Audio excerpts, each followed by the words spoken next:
Well, well, well, there's no PFT Live, at least not on NBCSN until further notice. But PFTOT, PFT PM, Chris Simms joining me from his home, from his luxurious mansion in Greenwich, Connecticut, next door to Judge Judy, up the street from Tom Brady. Here he is, ladies and gentlemen, Chris Simms. Yeah, right. My mansion. I can tell you something. The street I'm living on here in Greenwich, Connecticut, which is not far away from our office at NBC Sports, I am the poorest man on this street. It's a long street. It's a huge street. It's a very rich street. It's not a mansion I'm living in, okay? I don't got Mike Florio cash or money. I'm living in a house that's very old, as you can see above me. But nonetheless, glad to be here with you there, Slugger. Hope you're good. Well, and I am. And look, we're doing what we can to get through these strange times. We're trying to help people have some sense of normalcy at very abnormal times. But for ourselves, for selfish reasons, we want to continue with our routine. We enjoy doing this. It hurts us personally to not be on NBCSN. I've heard from countless of our fans in the UK and in Ireland, and I apologize to them. These are events beyond anyone's control, and we're just doing what we can do. And we have plans in place in the event there's a national quarantine, and that could be coming. We have plans in place to continue to provide you with content so you have something that you can use as a diversion and something that feels like your normal life is continuing even if the world is turned upside down. So here we go, Chris. And look, as we tape this, full transparency, it's 10:20 a.m. Eastern on Monday. The market is due to open at noon Eastern, the unofficial start of free agency where teams can work out deals that won't become official until the league year begins. The NFL intends to go forward. The NFL has tried to blame it on the NFL Players Association. DeMaurice Smith, the NFLPA executive director, was on ESPN earlier today and said, hey, don't blame us. We didn't say don't do it. So there's still a chance the NFL is going to do the right thing, the smart thing, the prudent thing, and slam on the brakes. But assuming it goes forward, Chris, this is going to be a free agency period unlike any we've seen because if a national quarantine hits before Wednesday at 4 p.m. Eastern, these tentative deals are going to remain tentative for weeks, maybe months. Yeah, weeks, maybe months. That leaves a lot of time for a guy to get hurt in the meantime. I mean, there's just too many things that are unknown right now. You know, I really, and even listen, I think my big thought is this: even if this goes along as planned right now, where it looks like you said, 12 o'clock, it's going to start. Here we go. I think we're going to see maybe a rush with the top end guys that get signed as usual, but I think after that, you're going to see a halt in progress or signings or anything like that. I mean, that's just my sense.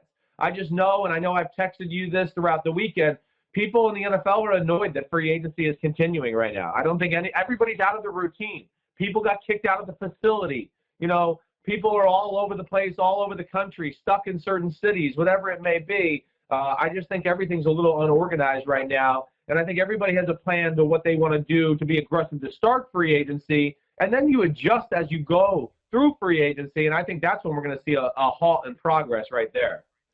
And I really don't know what the NFL is thinking by proceeding with this. They know it's not the right thing to do. Otherwise, they wouldn't be trying to blame the NFL Players Association. And if the NFLPA truly is responsible for pushing this forward, at a certain point, you tell them, tough shit, right? You say, we are stopping this, and if you don't like it, file a charge with the National Labor Relations Board that we are engaging in improper bargaining by unilaterally imposing this material change to the work terms. Look, these are strange times, and it calls for unusual measures, and I feel like the NFL doesn't know why it wants to go forward. I don't know why it wants to go forward. No one has explained to me why it wants to go forward. The only argument, Chris, you can make for going forward is it's only going to get worse, not better, so we may as well do it now. I don't know that that's a good reason to go forward. Well, okay, I get you. You're right. That does seem to be one of the reasons. I don't think that's a good reason either, though. I'm in a total agreement with you there. But I think as we both know, we both got a lot of play on social media where I've seen many people, you know, tweet at me on Instagram. You know, there's nothing going on right now. People are starving for something else other than the coronavirus. I think the NFL, you know, right or wrong, realizes that. They're smart. As we know, these are some of the greatest business people we've seen. And selfishly, even me in these weird times, I'm bored right now. I mean, come on. I'm sitting in my damn family room talking to you on a freaking phone. All right. There's something I'd like to do. I would like to see some action selfishly, but you're right. They got to be sensitive to the whole country here. And, as you mentioned many times, what's it going to look like on a day where people are starting to lose paychecks and all of a sudden guys like Jadeveon Clowney are going to get $50 million checks, right? That's to where I think the NFL needs to be careful. And then to your other point, where the NFL could just say, hey, screw you, we're halting procedures. Go ahead, NFLPA, file a grievance, and let's see where that goes. I mean, you're right. That's a very real possibility. And really, is the NFLPA in these sensitive times really going to do that, and say, oh, okay, yeah, we're going to go forward with an insensitive fight to the American public here, and we want to go on with free agency, while the NFL is saying, no, I don't think that would necessarily be a good look for the NFLPA either. So I don't know. I just think the NFL's stubborn, and they're going to continue to go with this because they know they're the biggest show in town right now. You mentioned Jadeveon Clowney. That's a prime example of a guy who's not going to get any play until he can be given a physical. Right. He's not going to get an agreement in principle. And why would you take an agreement in principle? Let's play this out. You do an agreement in principle at 12:01 p.m. Eastern today. It becomes final when you pass a physical. National quarantine is imposed between now and Wednesday at 4 p.m. Eastern. There's no way to get a physical. So this deal is in limbo. Clowney is in limbo until the quarantine is lifted, until he can go get a physical. And then who knows what the physical is going to produce. And you know as well as I do, Chris, that the doctors who are hired by the teams are going to give the teams whatever results they want on the physical. What if whoever does an agreement in principle with Clowney today decides between now and whenever, you know what, we got a better option. We got a better plan. We really don't want to do this deal with Clowney. He's going to fail the physical, and he's back on the market at that point, starting all over again. That's the risk. That's one of the dangers of allowing the market to start now. You can't get the physical done quickly, and you let teams sit around and think about other things they can do, and they can eventually screw a guy who thinks that money is coming into his bank account. Well, yeah, definitely. And then I think more into the time we're in right now, like, is it going to be a little weird if a guy like Jadeveon Clowney is going through a hospital and using up doctors? Like, I saw you write this yesterday, I believe. Is that going to be cool when a guy like Jadeveon Clowney goes into a hospital and consumes like 4 or 5 medical professionals in a time like this where we know we're, a little short on those things? And of course, being very aware of our medical access and hoping we're ready for this onslaught that we think might be coming with coronavirus. And then added to your fact, Mike, which, I mean, you made great points, is if you're a team that does sign it, let's say a Jadeveon Clowney, or a guy that you might have some concern about some injury, and you can't give him that physical right now because of all the things that are going on, how can you really proceed with the rest of free agency with, oh, we have this money allotted for this guy, but we're not really sure he's on our team yet, and, ooh, we wanted to get this other position, but things didn't work out, and now we have to overpay for another guy. I just have a hard time figuring out how teams are going to juggle the plans going forward after this if you can't get all these little details done, like, of course, a medical evaluation for guys that have a little bit of an injury history and you're going to pay big money to. And here's the last thing I'm going to say about it before we move on. In 2011, the NFL delayed free agency until August as part of the work stoppage, a fairly ordinary lockout that resulted in a deal being done and free agency happening just a couple of days after that new CBA was signed. Well, if the NFL can delay free agency that long, delay it until after the draft in order to advance its own interests, the NFL can do the same damn thing, Chris, in the name of respecting and advancing the greater good. And that's what I want to see from this institution that I have been following for the last 50 years, that I have been covering for the last 20 years. At times like this, we need our great institutions to lead from ahead, not from behind. And I am very disappointed with the way the NFL has handled this because it's short-sighted, it's selfish, and it's not stepping up and standing up and doing the right thing. And I still hold out hope that by the time anyone out there sees this, the NFL will have realized the best outcome is to press pause. All those fans who are demanding like Veruca Salt, they want it now. Sometimes you don't get it now, but you will get it later. All right, Tom Brady. Hold on 1 second there. Just one more thing to that. But, I mean, I don't, I'm just asking. I don't know. we do have a lot of fans that want to see it continue and go on here. I mean, is it? I struggle with it. Is it good or is it insensitive a little bit? I know there's people that here's want the to. thing. Yeah. They crave normalcy, and I don't fault them for that, but it's not practical. There are a lot of things people want to do at this time so they can feel like life is going on. They want to have some control over their existence. They go out and buy all the toilet paper. That is a manifestation of this desire to control, and having something normal and having a distraction from everything that's going on, it's understandable. But I don't think it's the right thing to do. It's not right for the players. It's not right for the team. It's not right for the current circumstances, because I don't want there's too many people out there who still think this is no big deal. They think it's just the flu. They think it's all a hoax. So the more things that are disrupted, the more the message gets through to them, Chris, that this isn't normal. Do not go about your normal life. Get the message to adjust accordingly. And that's one of the big reasons why this should not go forward. All right.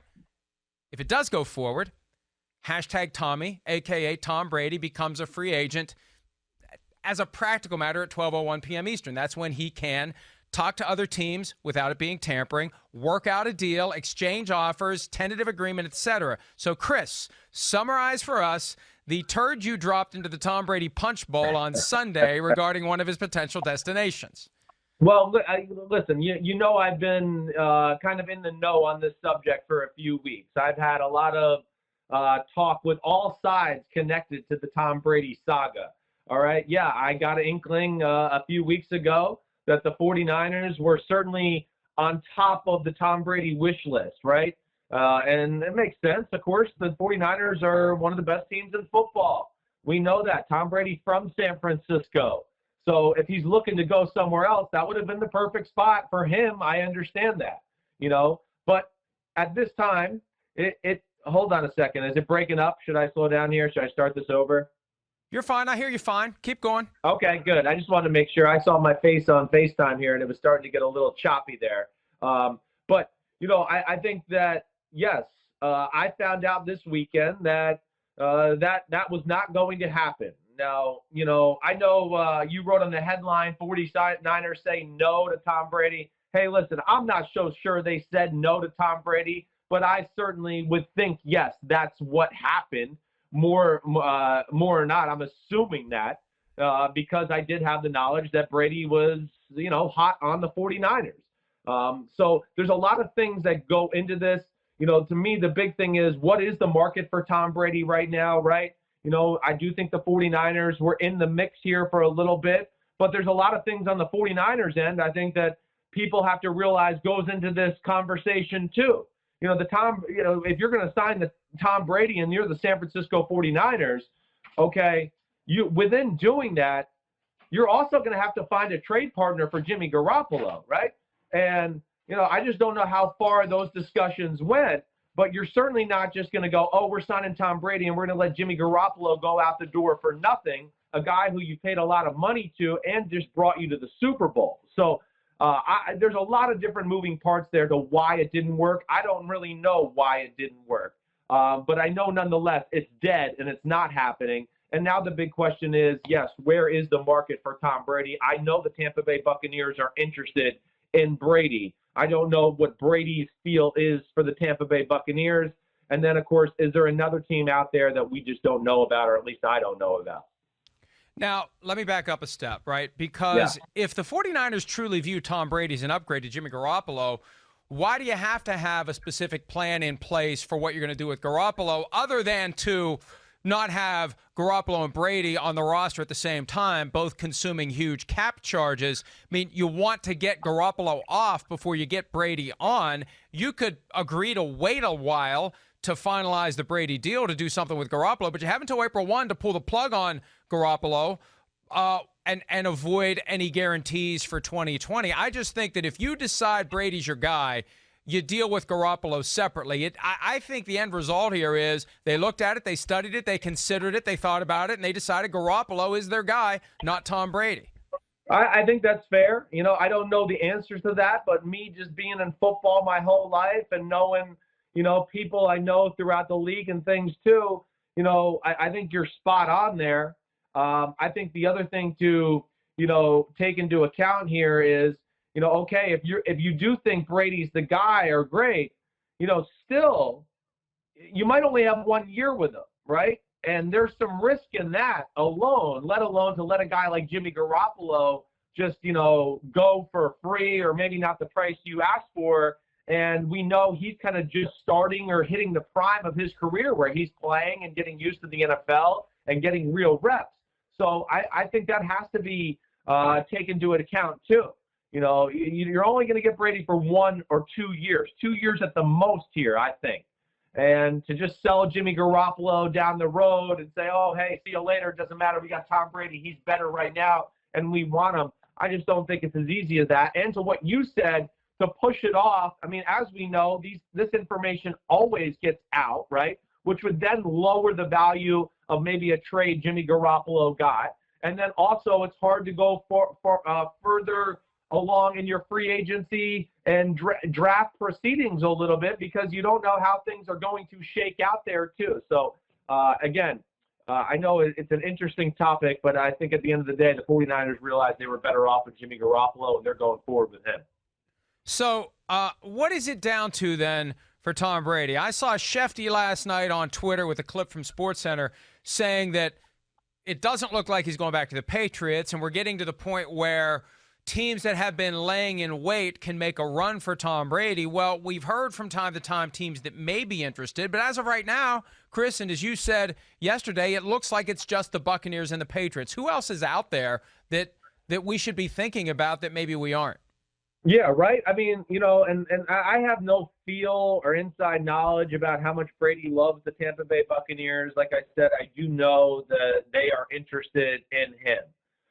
Then, like to your question, Mike, let's go down. Hey, the Miami Dolphins. I know there's a lot of connections there. I just don't see that happening. I don't think Brady, at 43 is going to go, let's be part of a rebuild year and we'll go win it at 44 years old. I don't think that happens with the Oakland Raiders either. So to me, the only other team left out there right now, with Tennessee being out of the mix and going all in on Ryan Tannehill, is the Chargers. I have no knowledge of anything that's going on there with the Chargers, but there's a lot of people around the league that are murmuring that could be a real thing. So I am hearing that, but I don't know anybody in the know to definitively tell me that. Yeah, and look, I mean, we've spitballed on every team possible.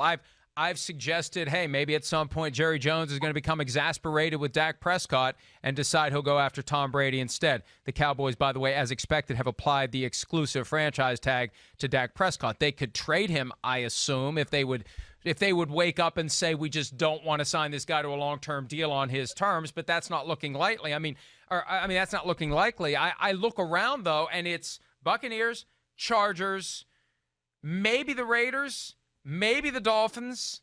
But, I mean, if he wants to win now, Chris, and we're not going to have an offseason program, and I don't think we are, there's only one place where you can say he's got a likelihood of winning, and that's staying where he is, assuming where he is wants him. Yeah, I mean, you're right. That's the least risky decision out of all of the above. I mean, yeah, he'll have some weapons if he went to Tampa Bay, certainly. But, man, he's going to have to learn a new Bruce Arians offense, and he's going to have to stand in the pocket for 6 and 7 seconds and get crushed to throw the ball down the field. Is he going to relocate his family to Tampa Bay? I don't know. The Chargers, in theory, makes sense. I mean, they're a team that I don't think is far off. Their defense, as we both know, is a top 5 defense in football, and they do have some weapons on the offensive side of the ball. And you've been pounding the table forever about they need, some billboard material in L.A., so I get that.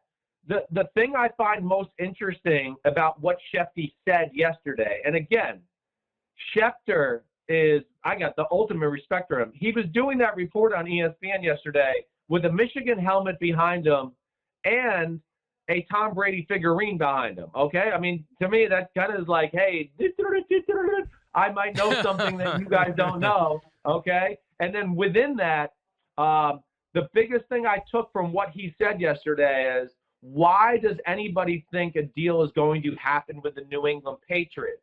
And I think that's the big thing right now.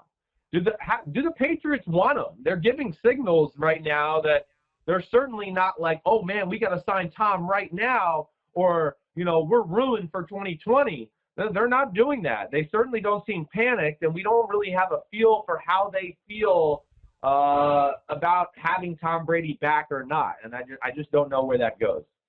I've seen a few times this weekend that Shakespeare wrote King Lear while he was quarantined during the plague. It is almost Shakespearean when you think about Brady, Bill Belichick, Robert Kraft. Robert Kraft does not want this sticking to him if Brady leaves, but it could be that at the end of the day, Brady realizes, I'm better off staying with the Patriots, and Belichick saying, uh-oh, I thought he was going to leave. What do I do now, right? And who's going to take the blame? And at what point do they start spinning it as Tom Brady's decided under the circumstances, under these broader world circumstances and the likelihood of no offseason program, that he should stay with the Patriots? How does that get spun by the Patriots if Brady starts banging the drum of we should stay together for one more year given everything that's going on? Ooh, that's where I think that the Patriots will be in a tough spot if that was the case, to where I'm not so sure they wouldn't succumb to public pressure and just go forth with Tom Brady if that be the case. Is I think Mr. Kraft would certainly, back Brady in that to say, let's get it done. But I do think if that does happen, then New England also knows, okay, Brady is not hot on any other teams, and they're going to force him to take a contract that they want. That's the one thing I say that will happen. I mean, again, just my experience of following Bill Belichick all these years and being up there in New England, it just doesn't matter who you are. He'll give you hugs and tell you how great you are once you retire. But as long as you're in this business, there's no free flower bouquets or anything like that. There's no going to be like, oh, no pat on the back. I respect you. I love you. I'm going to show you all this respect. He's going to continue to treat it like a business, even with the GOAT. I don't think he's going to bend in that fashion. And I think one of the realities of living in times like this, you strip away all of the crap. The ego goes out the window and you focus on what's important. And if it's important to him to try to get Super Bowl number 7 before he retires, he needs to realize, and Belichick needs to realize this as well, their best chance comes from staying together, comes from continuity. If the offseason program is going to be gone, if there's a chance training camp will be curtailed, right? If there's any chance that this is going to affect the strategic objectives of the Patriots, and it makes it better and smarter for them to have Tom Brady than to have Jared Stidham or someone else, that's right. What Belichick's going to decide to do, right? So I would say so. I think the events of the past few days make it more likely that he stays, notwithstanding anything that Shefty said with his Michigan helmet and his Tom Brady action figure on the shelf behind him.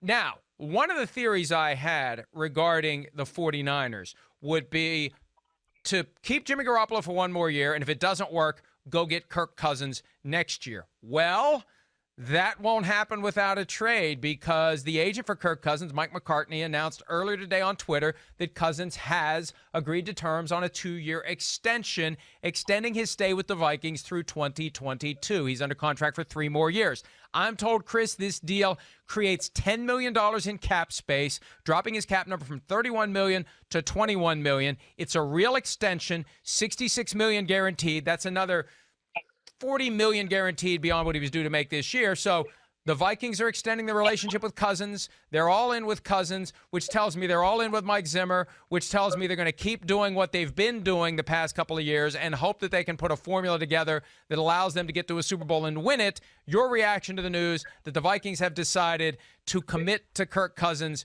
for a total of 3 more seasons? Well, I knew there was some negotiations going on, and the last I had heard is that things had stalled out between the two, and I didn't think didn't think anything was going to happen, just because I hadn't heard anything about it in a week or so. So I was surprised to hear that news, that it did happen. The Vikings, an interesting team right now. They're kind of in a rebuild, retool mode. And I think they looked at it and just said, hey, listen, maybe Kirk Cousins isn't, top 5 quarterback, but I think they view him as a top 10 or top 12 quarterback. And I think we got that sense, too, by just the things we heard Rick Spielman say at the combine and everything like that, to where I think they realized, hey, the grass isn't always greener on the other side. There's a lot of good things about Kirk Cousins. This makes sense to lower that cap number. they're a team that is they're strapped against the cap, and that's why they've had to make some aggressive moves with Linval Joseph, Everson Griffin, Xavier Rhodes. Will they re-sign Trey Wayne? So they're an interesting team here. They're kind of trying to rebuild without rebuilding. I'm not shocked that they went ahead with Kirk Cousins, is what I'm saying, I guess, at the end of the day. And look, they were stuck with that contract this year. It's not like they could go out and bring a Teddy Bridgewater home, which I'm sure many Vikings fans would have liked to have seen them do. They made the commitment for 3 full years, fully guaranteed. They weren't getting out of it unless they could trade him. So you love the one you're with, and you renew your vows for a couple more years, and you kick the can and you hope for the best. And look, I say this all the time. Every team says it wants to win the Super Bowl every year. But the reality is you want to be competitive. You want to put asses in the seats. You want to have a quarterback that can help you at least get to the doorstep. Whether or not you kick the door in is a different issue. And I think the Vikings believe that Cousins will at least keep them in the vicinity of the doorstep for the next 3 years, and then they'll decide what to do after that. Maybe along the way they'll draft somebody who they can develop and will become Kirk Cousins' successor. Mike, one thing I was going to say, too, about the Vikings, I got to give Mike Zimmer a lot of credit, too. First off, he's got a vision for how he wants his offense to go. Stefanski leaves, but, as everything we saw during the year, it sounded like he liked Kubiak better anyways. All right. But then Mike Zimmer, too, the fact that he's bringing Dom Capers in, to me, that's another thing that kind of flew under the radar, which I want to go, wow. I think that's showing me that Mike Zimmer realizes not only does some of the players have to change on his football team, but for a guy at his age to recognize, okay, that, I need some more ideas on the defensive side of the ball. I can't always do what I've been doing the last 10, 15 years that's made me so successful. It's a little different era. Like I've been talking about all season, you've heard me say that you need to be more game plan specific on a week-to-week basis. You can't just line up and say, hey, this is what we do and we're good at it and we're going to execute. It's just not realistic. And I give them a lot of credit there. They're making the proper steps, I think, here so far, at the start of this new league year, or at least close to it, to change over their team and kind of change over the DNA of their team, too. And, Chris, one thing that makes it a lot easier for the Vikings to try to do that is the fact that they will be operating not under the rules of the last year of the prior CBA, but the rules of the first year of the new one. That was the headline from over the weekend. Late Saturday into Sunday, the voting ended on the CBA, and by mid-morning Sunday, we learned that the players had voted to ratify the new collective bargaining agreement by a very narrow margin. 1,019 yes, 959 no. 60 votes was the difference, 79% turnout. It should have been higher than that given the stakes for all players. Still, nearly 80%, nearly 4 out of 5 cast a ballot. And, Chris, I'm convinced after everyone I've spoken to, this thing was dead before what happened last week. And once the players realized that the world has changed and the deal on the table would not be put on the table right now after the coronavirus situation really, caused the public health crisis, created an economic downturn, the owners would not have put that deal on the table. So they grabbed it. And it was the late voting from players who recognized we got to grab this deal now while we can. That pushed it over the top. Yeah, it seems that way.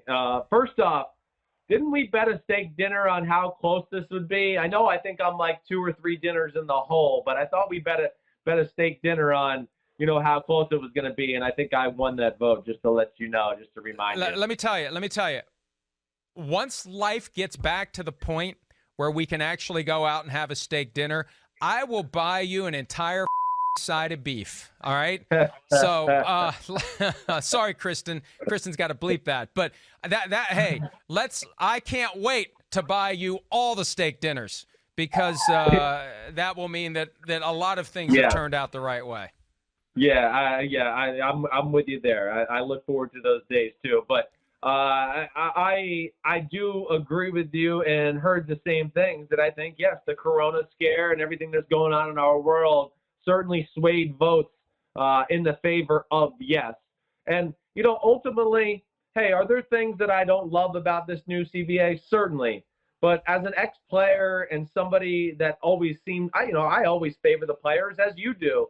I think there was more positives in it to get done from the Players Association standpoint than negatives. And it was never going to be perfect. And I understand some of the concerns. Listen, some of my ex-teammates, me, myself, annual medical benefits, yeah, they're going to drop down, certainly. But I'm willing to take that. I played in an era where, there was big money thrown around. And I also realized that, guys like my dad's teammates in the 80s and 70s and early 90s are falling apart and have no medical help. So I'm glad to see them get a little piece of this pie as well. And I'm just glad a deal came about, and we're going to have football next year, and we can kind of end this nonsense. Yeah, and look, I don't know what was going to happen if this deal was voted down. The owners very likely may have said, we're not negotiating any further until we can fully assess the damage to our broader portfolios from the COVID-19 crisis, and we'll get back to you. And, of course, anything that they lose elsewhere, they'll try to make back from their football interest. That was the concern. And ultimately, at the end of the day, the players lack the ultimate weapon in the arsenal, which is the willingness to take a work stoppage, whether it's a lockout, whether it's a strike. We saw it in 1987 before many of the players in the NFL were even born. Most of the players weren't born in 1987. They don't understand the dynamics. D. Smith did, and I think if he did anything that wasn't optimal, he wasn't able to explain to them where this was going to end up, and that the deal they have now is as good or better than the deal they're going to get later. So just do the deal now. And I think it's hard to explain that to football players. I think that they have their opinions, and they are strong opinions, and sometimes logic and common sense won't get through because they are used to being very binary, very black and white, and once they make up their mind, they make up their mind. So it was not easy to get these guys on the same page. Enough of them were on the same page to push this through, and now we have labor peace. We don't know what else we have, but we have labor peace through 2030. And also, Chris, one other point I need to make, and you and I have discussed this before, there will be dramatic relaxation of the marijuana rules to your chagrin. You wish it was like that when you were in the league. But yeah. I saw Josh Gordon's name trending yesterday on Twitter because people think he's back in now. That's not how it's going to work. The reinstatement rules have not changed. If you're out, you still have to jump through all the same hoops to get back in. The commissioner still has sole discretion to make that decision. There's no requirement under the policy as to when he has to make that decision. So he's got to dot every I, cross every T, and hope that the commissioner lets him back in. And when he gets back in, he's still facing another banishment because any violation, once you've been reinstated from that banishment, will get you banished again. It's far different from the guys who aren't suspended. The guys who aren't suspended, you can never be suspended for a positive test. For Josh Gordon, Chris, it is never going to be that easy, and that applies to Randy Gregory. That applies to David Irving. That applies to Martavis Bryant. That applies to anyone else who is currently suspended. You are not automatically getting back in, and once you get back in, you much more easily can be thrown back out than any other player. Yeah, it's interesting. I mean, I am glad to see the relaxed laws or rules as far as this is concerned. I mean, yeah, my thoughts there. First off, I mean, come on. Marijuana at this point we know is about as arbitrary as going home and drinking a beer or two, right? Which just about everybody does in their profession. And then, of course, with football, as brutal as it is, as physically demanding as it is, many times I've told you, I have teammates who got, stuck in the opioid wormhole because of pain and things like that. And marijuana is a great replacement for opioid replacements to make the body feel better that way. Now, as far as the reinstatement stuff with some of those guys, like, hey, I don't know how I feel about it, I guess, to a degree.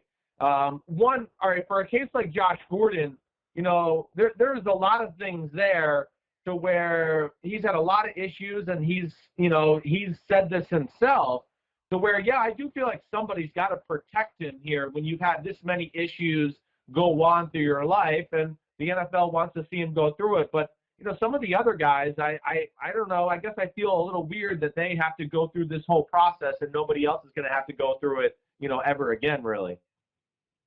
Yeah, and look, I think that they were forgotten in the negotiation, because when I asked D. Smith about it 2 weeks ago when we interviewed him, he said I'd have to look into that and get back to you. I asked him specifically about the standards that will apply to the guys who are currently suspended. So I think they just were overlooked by both sides. And now these guys are going to continue to be in this weird purgatory where the commissioner is the only one who decides whether or not you can get back in.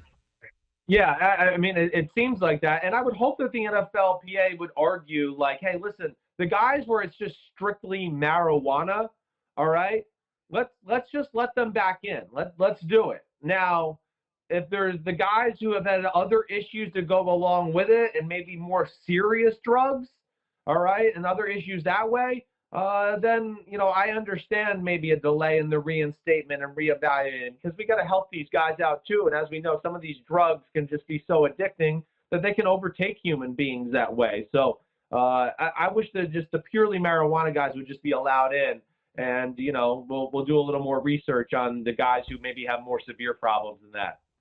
All right, up next, and this was one of the deals that was facilitated by the new CBA being put in place. Ryan Tannehill staying put with the Tennessee Titans, 4 years, $118 million, $62 million guaranteed at signing, a total of $91 million or thereabouts that will be fully guaranteed by the fifth day of the 2021 league year. A great deal, almost $30 million per year for a guy who had a hot potato contract last year where the Dolphins had to pay part of it to unload him onto the Titans, Chris. Yeah, no, I know. It is a great deal. Our quarterback's overpaid, yes, but, this is the way it is right now in our current NFL market and the going price for starting quarterbacks. He certainly has done more than Jimmy Garoppolo did to justify his $27.5 million a year contract a few years back. So we can say that right off the bat, let alone I think Ryan Tannehill is really just a perfect fit for how the Tennessee Titans want to play football. I mean, they want to play ball control. They want to take shots down the field, and then within that, yeah, the offense isn't always going to be this overly creative, greatest show on turf type play. They need a quarterback who can move and make plays off schedule, let alone we know they want to run Derrick Henry and do that. And Ryan Tannehill is very athletic to have his own run game that can, make it harder on defenses schematically with the read options and some of the quarterback design runs. So I think he really fits their skill set, let alone he's in the prime of his career. He's much better player than people have ever given him credit for. And I think all of those are the reasons why the Tennessee Titans realized that a guy like Ryan Tannehill was a better fit than Tom Brady. They're giving him $62 million for the first 2 years when you look at the Right. signing bonus and the salaries. Do you think they ever were serious about pursuing Tom Brady when you see that kind of commitment to Ryan Tannehill?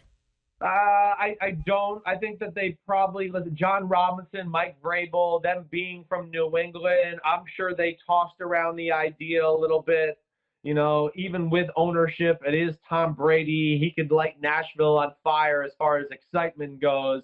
I would think they thought about it a little.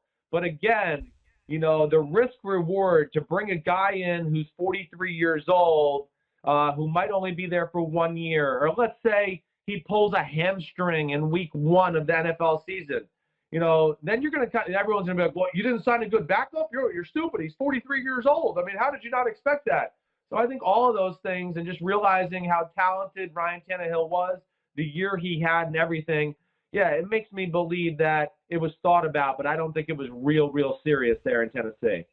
And another thing I like about this deal, Chris, look, it pays out real money with that $91 million over the first 3 years, which is a practical matter, will be fully guaranteed. They're not going to cut him after 1 year and let him walk away with $62 million subject to an offset. So he's getting $91 million over 3 years. There's only one dummy year on the back end that isn't guaranteed. They didn't insist on a 6-year deal, and that's good for Tannehill. He'll get back to the market after 4 years or force a restructuring or an extension before then. A lot of times you see deals that pay out this much money, you've got those phony numbers on the back end where the team controls the player, not the other way around. And, Aaron Rodgers, your all-time favorite quarterback, he always does those ultra long-term deals. There's an argument to be made to cut them off, and that's what Tannehill did, cutting it off at 4 years without being controlled by the Titans for year 5 and year 6. I think, Mike, I'm glad you brought it up, because I think that was probably the most surprising thing to me about the contract. Yes, it's great for players and Ryan Tannehill that he's putting the pressure on the team, the market, everything like that. But I thought maybe he would take a hair more of a team-friendly deal to make it 5 or 6 years, just to lower that per-year number. But obviously, Tennessee was very comfortable, and I think that speaks loudly to how good they feel about what they saw from Ryan Tannehill this year. And again, I hear people go, well, they didn't even have to throw the ball that much in the playoffs. Okay, I get it, but it wasn't like they were avoiding throwing the ball like we saw in the second half with Jimmy Garoppolo against the Minnesota Vikings. The Baltimore Ravens game, he came out and made a lot of big throws. Then they just got a cushioned lead to where they said, okay, let's drop back. We don't think Baltimore can throw the ball every play and beat us. Let's just run the ball and run this clock out. It wasn't like they were like, oh, no, we're so scared of what Ryan Tannehill might do, and let's phase him out of the game plan. I think people got to remember that, too. He threw 2 big touchdown passes deep down the field early on in that Ravens game that gave them the lead to then allow them to play a more conservative style. 117.5 passer rating, 4th highest single season passer rating in league history. And yes, he only started 10 games, but the Titans knew after studying him for a full year. And the other thing about Tom Brady, Chris, you mentioned John Robinson, the GM of the team, Mike Vrabel, the coach of the team. Look, they have access to the same film that the rest of the league does, and they were able to look at it and come to a conclusion that Father Time may be beginning the process of whacking Tom Brady over the head with that giant hourglass and or the sickle or the scythe or whatever the hell it is he carries around, his staff. Whatever it is, he's closing in on winning. Tom Brady, like the rest of us, eventually will lose to Father Time, and it could be they looked at the film, Chris, and decided now's the time to not make the investment in Tom Brady. Yeah, I think that's very real.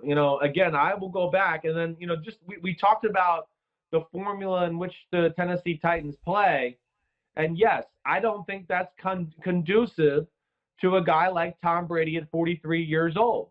I don't, where, hey, we want you to stand in the pocket and let A.J. Brown work downfield to throw 20 and 30-yard passes down the field, and you might get crushed doing it. That was what I would say, and I know some other evaluators out there in the NFL too, would be the one thing that jumps out about Brady and his play on film is I think there's a real question of whether he's willing to stand in the pocket and make big throws down the field and take the punishment that comes along with that. And that's why I question whether the Tampa Bay Buccaneers and Bruce Arians will work with Brady as well to further that point, because as we know, that's what Bruce Arians expects. You say it a million times, no risk it, no biscuit. And that means you don't stand in there and make big throws, then you're not going to get that biscuit. And I don't know if Tom Brady is willing to play that style of football at this point of his career. He'll say, I don't want a biscuit. I don't eat biscuits. That's what he'd say. All right.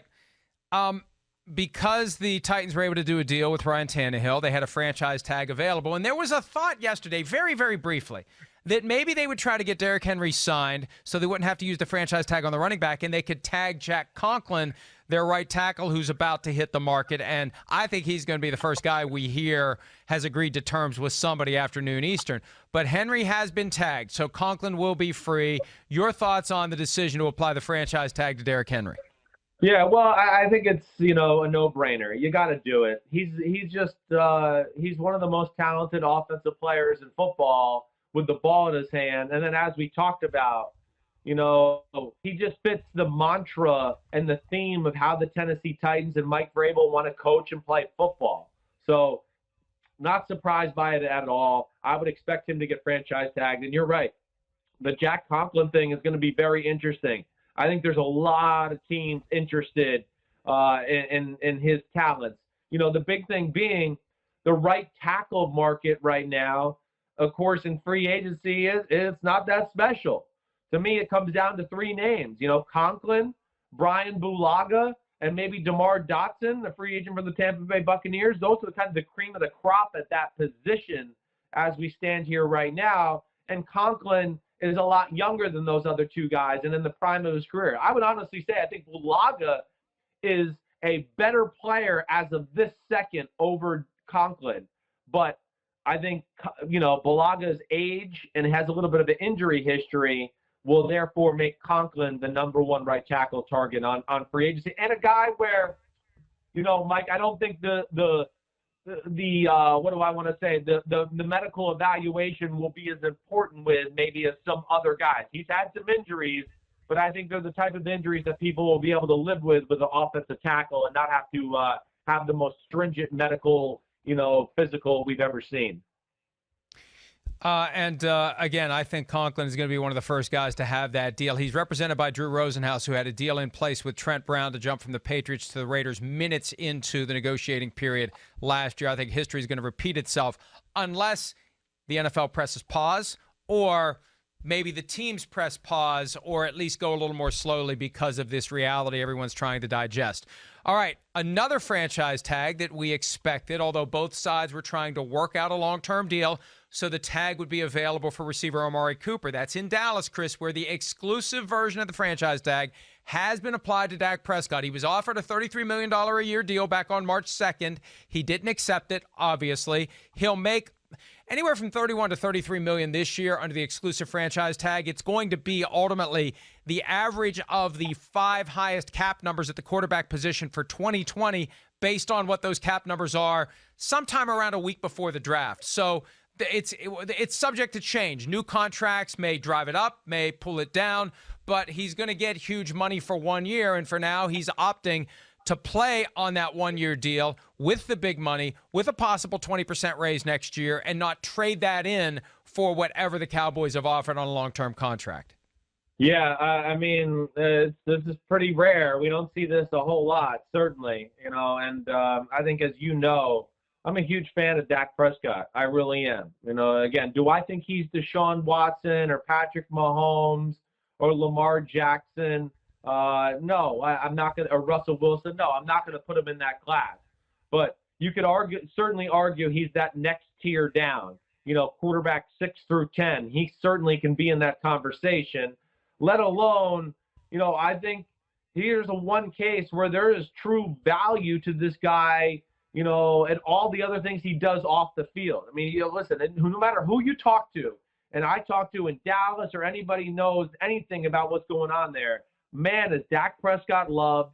Man, does he work hard. Man, is he Mr. Professional and great leader with the football team and seems unaffected by the outside world and is really respected within that organization. I think they'll find a way to get a long-term deal done. I really do still think that happens.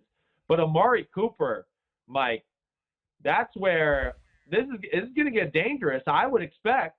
I mean, there's just some teams at the top of the salary cap allotment right now who have needs at the wide receiver position in a big way. And I think that some people might be able to throw some big, stupid money out here to Amari Cooper.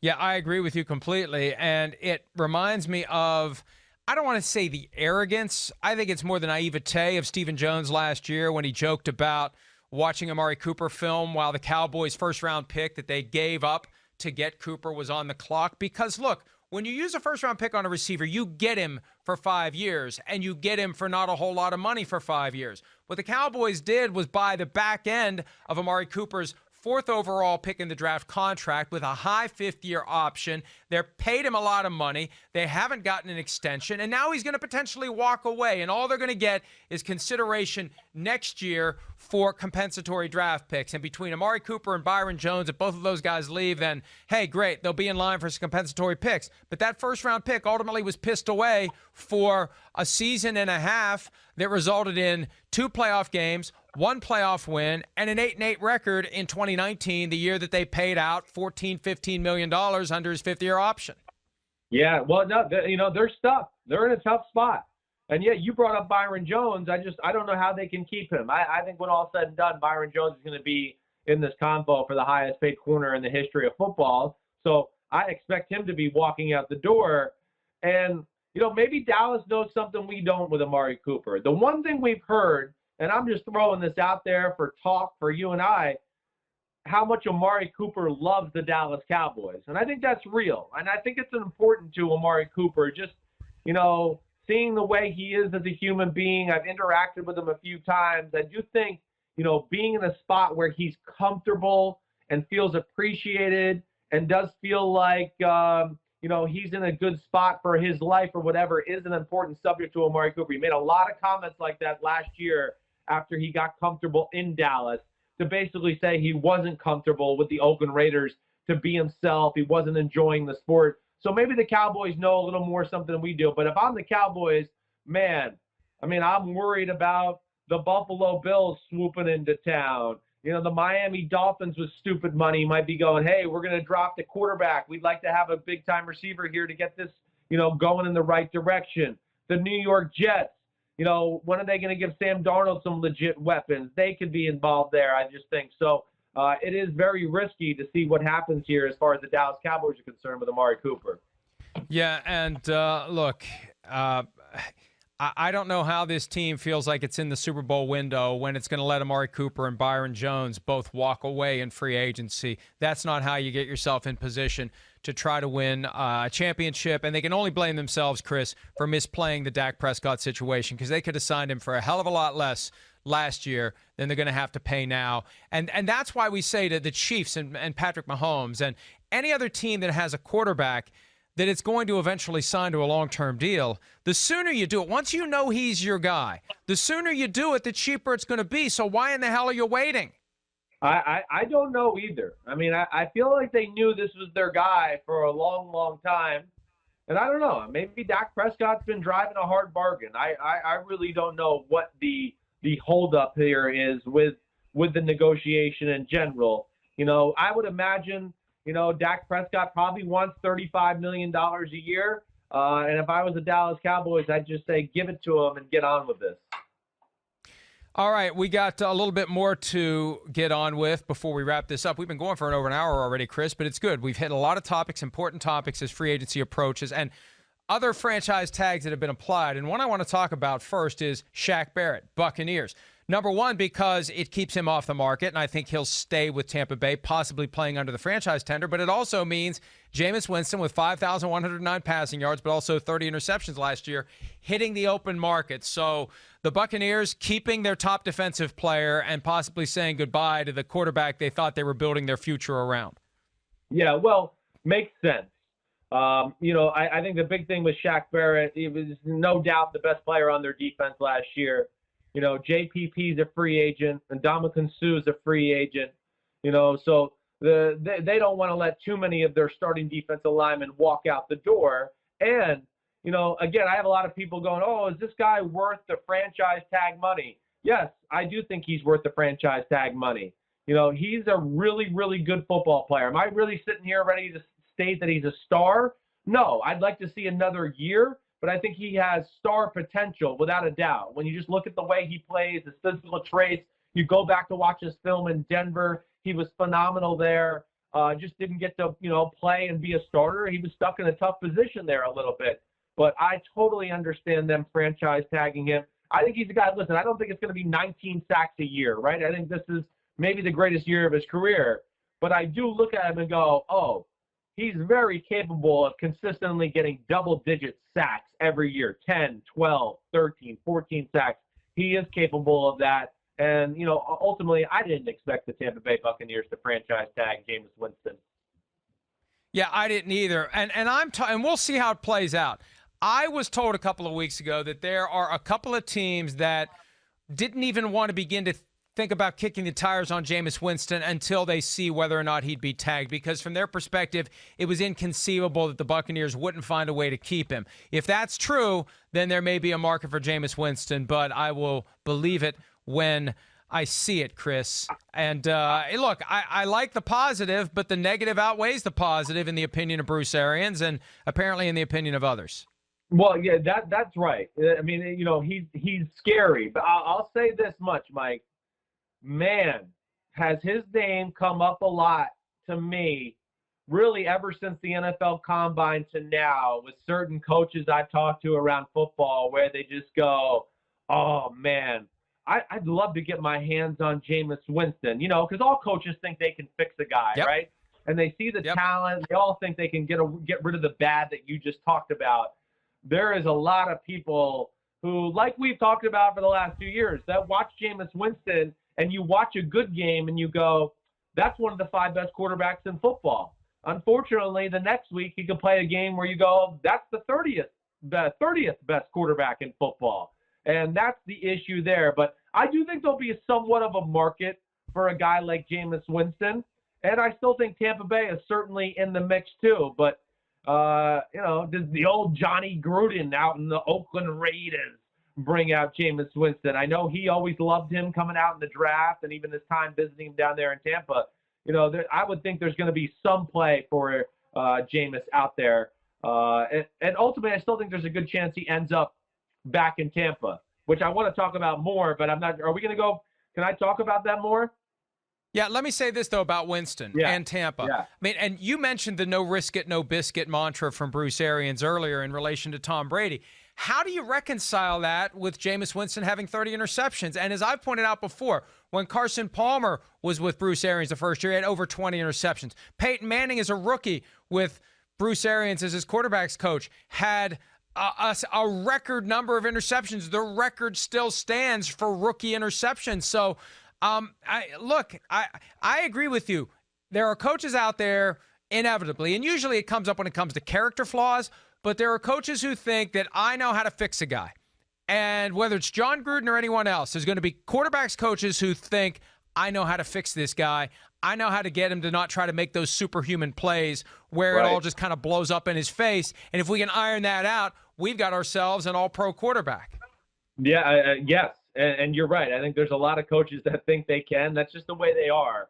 But, he's a talented guy when his game is on. He just doesn't seem to have that governor in his brain like you always talked about to go, wait, this play's over. It's not going to work. Abort mission. He seems to be like, no, screw you. I'm going to keep going. Screw you, abort mission. I'm throwing this ball into quadruple coverage while somebody's holding onto my shoulder. And then disaster hits. There's this Tampa Bay situation. We talked about Brady, and as I told you, I know there's real interest there, and I'm not shocked because I feel like the Glazer family has looked for this type of guy to be the quarterback of their franchise for a long, long time.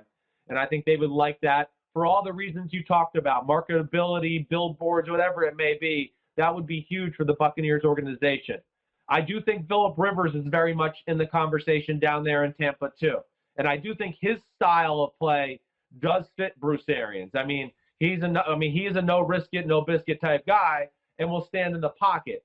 The other name that I hear in Tampa a lot, Mike, and this is the point I want to make, is Teddy Bridgewater. And Teddy Bridgewater makes no sense to me in the Tampa Bay offense with Bruce Arians. He's not an aggressive down the field thrower. That's not the way he plays. He's a little conservative. He's kind of Charlie Checkdown-ish, as you've heard me say. To me, when I hear the Teddy Bridgewater thing, I think, okay, Rivers might go, maybe Brady goes. If Teddy Bridgewater comes, then I think Winston will also be there with Teddy Bridgewater, and Bridgewater will be that backup plan to a Jameis Winston. I don't know this, but that to me would make sense because you're not going to pay Teddy Bridgewater $25, $30 million a year starting money, where I think if they bring him in, they'll be able to go, okay, if we combine Winston and Bridgewater together, that'll be like one starting high-end quarterback in the NFL, and it gives them a fallback plan in case Jameis Winston just is all an interception bill once again next year. And I agree with you on Bridgewater, possibly the Bucs, even though, look, it may not be from a football standpoint the best thing to do, but my belief and my understanding is that Bridgewater and his camp are rooting for Tom Brady to stay in New England in order to open up spots for Bridgewater. If he goes to Tampa, maybe no spots for Bridgewater, which tells me that the Patriots haven't made overtures about Teddy Bridgewater, and we've thought that that could be a direction they would go. But look, I think that Bruce Arians would look at Teddy Bridgewater as, I have a guy who will play it safe. It's easier to kind of wake up a no risk it, no biscuit attitude in a guy who's inclined to play it safe than it is to take a guy who's all over the place and try to teach him how to be safe some of the time. That's a really good point by you, Mike, and I agree with you. You're right. Bruce Arians might look at it and go, I can coach Teddy Bridgewater to be more aggressive. We know, just you and I being around Bruce Arians, he's got a great way about him. He's one of those guys, when we have an interview with him, I'm like, where's my helmet? I'll go strap it up and play for the guy right now. I mean, to where he has a magical way with how he communicates, and especially communicates with quarterbacks, to where, yeah, maybe he could bring that out of Teddy Bridgewater. And, even at the Combine when we interviewed him, he made a lot of comments about how good his defense was, and he thinks he can win through his defense. Maybe Bruce Arians in his old age is maybe he'll adjust the way he coaches a little bit to where he might be a little more conservative on the offensive side of the ball and let some of these young, talented defensive stars help them win football games a little bit more often. Yeah, I agree with you completely, and it's going to be fun to see how it all plays out. Now, another thing that we have been tracking, and Chris, this was unplanned, but we're going to tack it on to the end of this. Hell, we've been going for an hour and 15 minutes. We may as well keep going. The NFL, and I want to get this right. This comes from Mike Garafolo of the NFL.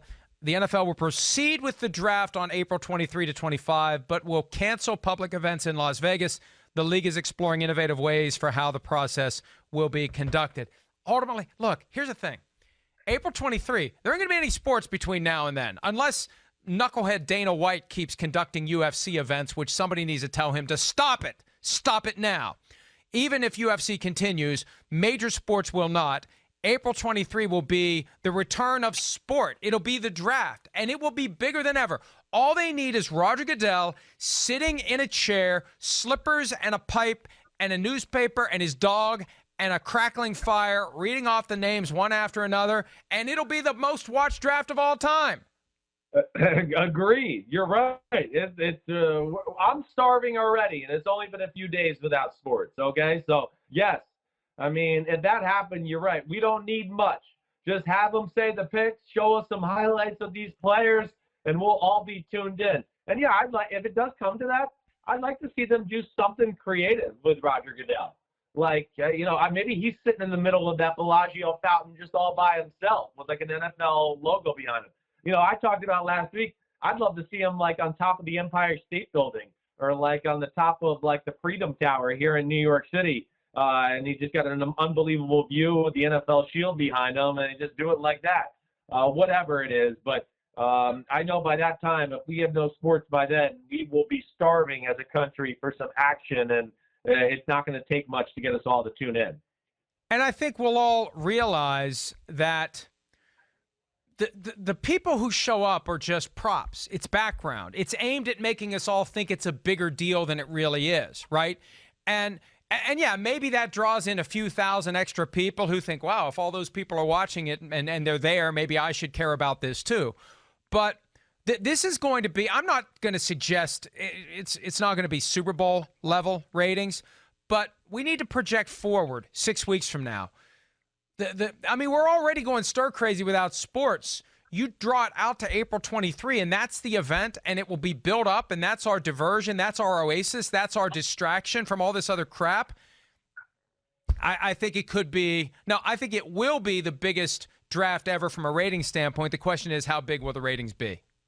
Yeah, no, I would agree. I think if this was to be the case going forward, it would be huge ratings. And we have storylines that are special with this draft, too, with the whole quarterback situation, Chase Young, these superstar wide receivers. I mean, there's a few storylines, I think, within this draft where you just go, whoa, this could be crazy. This could be a cool year. We could have some real action, in the top 10, people jockeying for position for the quarterback they want, for the receiver they want, for Chase Young, whatever it may be.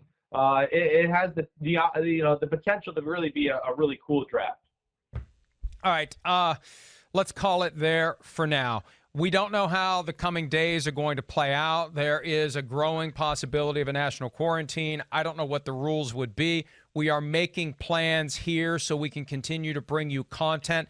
It's easy to do it in written form. It's a little more challenging to do audio and to do video, but we're working on it in the event that no one can get to the studio. We'll at least be able to give you updates. We'll see what the NFL does about free agency. As of this moment, 40 minutes away from the market opening. Let's see whether or not common sense prevails between now and then. Either way, we'll cover everything that's happening in the NFL. We'll go wherever the stories take us. Chris, it was great to spend some time with you. Hopefully we can do it again later this week, as soon as tomorrow. Hopefully everyone stays safe. And let's just be smart and remember we're all in this together. Chris, you want to add anything before we pull the plug? No, I'm with you. Everybody, let's just keep fighting the good fight. I mean, hey, crap, if you want to do more videos later today and talk more ball, I'm down. I mean, what else do I got to freaking do? All I can do is work out, watch the film, and talk to you right now. So, let's see. Here's the thing, though. My studio is sufficiently removed from the rest of the house. Where you are, there probably are people around you that can't wait for you to shut the hell up right? Yeah. Banging on the door. When are you going to be done? My little boy is taking everything in my little boy's 9-year-old soul not to come over here a few times and stick his face in and see what's going on. And then I got it would be an dogs improvement walking by me. Yeah, thank you very much. Yes, but I wish I was in a little bit more of a professional setting, but this is what we got to do right now. All right, buddy. Hey, we'll talk soon. Everybody stay safe, be smart. We're all in this together, and have a great day. Hi, I'm Mike Tirico, and thanks for watching. Make sure to hit subscribe for the latest news and highlights from NBC Sports.